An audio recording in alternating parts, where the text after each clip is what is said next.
تا حالا دیدی یه هواپیما سرش رو خم کنه؟ اون کانکورد افسانه‌ایه، نه داره پوز میده نه ادا در میاره. دماغه بلند و تیزش موقع تیک آف و لندینگ پایین میاد تا خلبان‌ها باند رو بهتر ببینن. ولی اون حرکت فقط برای زیبایی نیست. همین طراحی هوشمندانه باعث شد کانکورد به سریع‌ترین هواپیمای مسافربری تاریخ تبدیل بشه. سرعتش حدود 2400 کیلومتر بر ساعت بود، یعنی 2 برابر سرعت صدا.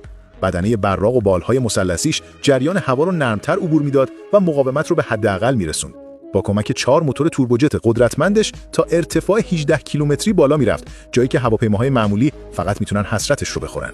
اما عیب‌هاش هم دست کمی از قدرتش نداشت. شکستن دیوار صوتی صدایی تولید میکرد که میتونه از شیشه خونه‌ها رو بلرزونه. برای همین فقط اجازه داشت روی اقیانوس‌ها اونطور سری پرواز کنه.